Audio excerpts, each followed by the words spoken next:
Hi, today is Saturday, July 7th, and I'm wearing my Biko shirt. And actually on the back of this shirt it says, Live Eco Chic. Now, I'm going on my environmental justice walk, and as you can see here, I'm in Toronto, Ontario. There's another form of public transit.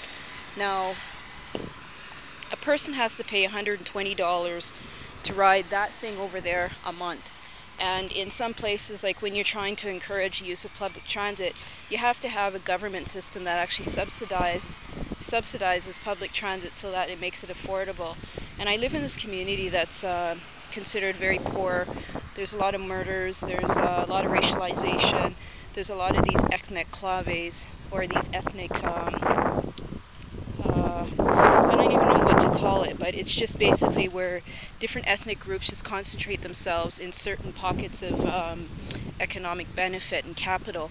Like, for example, you see in the background, these are homes, and then you look over here, look at the ecology around here, very dry, but you see a lot of these electrical towers.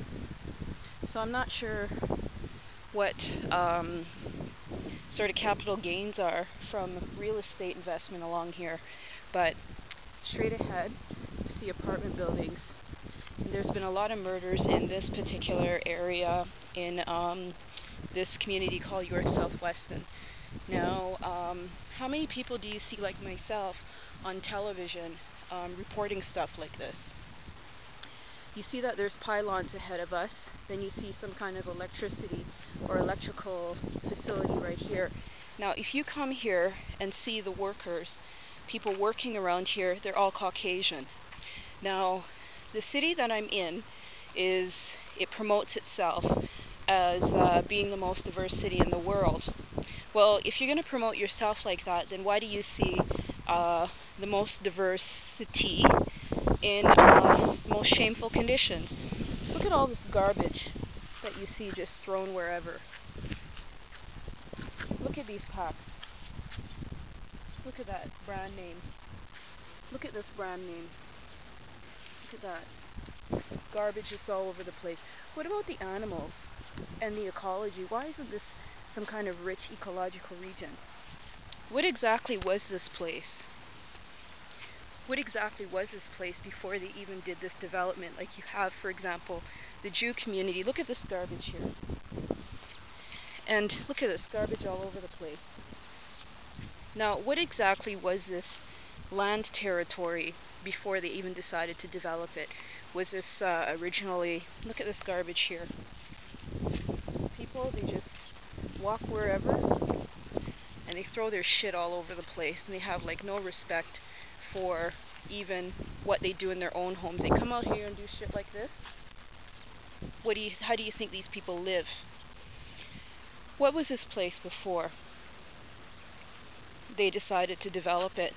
And you look at this electrical tower here, and then you look right across the street is this particular apartment complex. Now, in this particular apartment complex, there was just a murder here the other day. Recently, another black male was shot dead, and there was this very obscure reporting on the news where they had some white chick, fat, overweight, representing the police force, that was asking people to come forward and to help find the person who did this. Now, we don't even know if it's even police doing this because they're so corrupt and they're so dirty out here, but I love regions like this because you see the shit that needs to be addressed. So, this is one community here. A lot of blacks live around here. A lot of people of color. And then you go over here to the houses, you see a lot of, what do you see? Non-blacks. You see actually a lot of Italians. And in this particular region, what they call electoral boundary, they have, for example, Italians that actually vote themselves into the system, and they're the ones who are getting the contracts. We see a lot of blacks who are living in poverty. Some can't even get any social assistance for whatever reason. We see these characterizations as well as blacks as criminals, Lots of stuff. There's people that want to have families, people that want to do better, but there's something wrong here with this domination of Caucasians in all these employment positions. Like, for example, here, working on these electrical towers, all the workers that have come here dressed in uniform representing the city of Toronto are all Caucasians, or their surname is Italian. That's evidence of discrimination and racialization. So you can see here, probably a couple thousand, maybe, I don't know, maybe close, I'd say maybe 1,500, or maybe a couple thousand, I don't know, but there's a couple hundreds here. When it comes to voting, how many of these people actually in these areas vote? And what does voting mean? You see here kids having fun, you see the pigeons, you see shit all over the place. Look at this garbage. Shit everywhere. Why exactly do you have people of color concentrated in living conditions like this? Why are not Caucasians and Caucasoids living in these types of conditions, and blacks living, for example, with their nice homes, nice vehicles? Who's the ones that actually built these countries? This particular area here, was this actually, this what we're walking on right now, was this actually an indigenous burial ground? And why did they actually make the choice to choose this area to do all this kind of development? Not too long ago there was a young man that was actually murdered along here, and we don't know if he was murdered or targeted by police. We don't know. Nobody knows, because the police are so full of shit. There's good police and there's bad police. So we're just walking around and look at this development here. I mean, who would appreciate something like that in their neighborhood? So I'm wearing this shirt for a reason, because you know what? Something happened to this person, Biko, Steve Biko. And I learned about Biko actually when I was watching an episode of Miami Vice back in the 1980s. And there was a song that was played by Peter Gabriel, and it was like Biko singing about Biko. And then I decided 20 years later to actually watch this video to see what the video was about.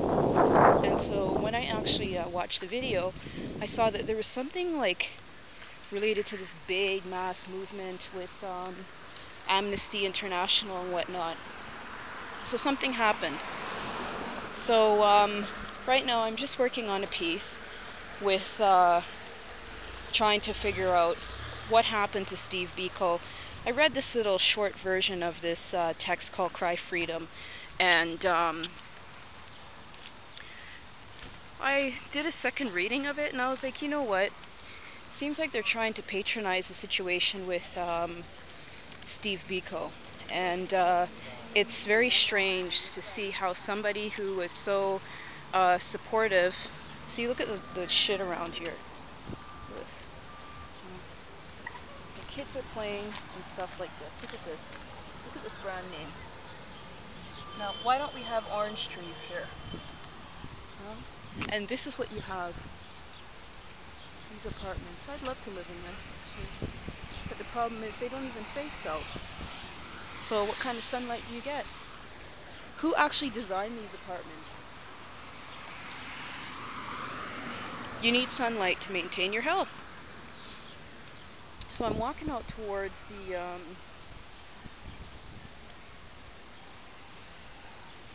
street over there, and I don't know if I really want to go over there, but you know what? I'm gonna walk over there. I'll show you some of the shit planning in these places. Now you see people hanging out, and where are the black families? Where are they? Some kids playing over there, playing soccer. Where's their soccer fields? Where's their cars? Where's their, you know, look at the ecological planning along here. Now in this ward, they have 3 Caucasians who have been voted in. 2 females and 1 male. And the male's actually good. The females, I'm not too sure. They take care of their own community, and they're very, very discriminatory here in this place called Toronto. We're just looking around. kids having fun. Who's actually the one that's employed? This is a beautiful mural right here. But you know what? Who actually painted this? And who got paid and compensated for this? This is a place where they say there's a lot of activity. Murders are an indication of social policy and civil society. Right now, it smells like marijuana. When people look into what marijuana does to your body physically, mentally, it fucks you up. Fucks up your thinking, fucks up your ability to be able to communicate and rationalize with people. So I'm just walking along here. Jane Street is what they call it. You can see another angle of this building. Now, this building was built in such a way where everything is facing everything else but towards the south. So what kind of sun do people in these communities get?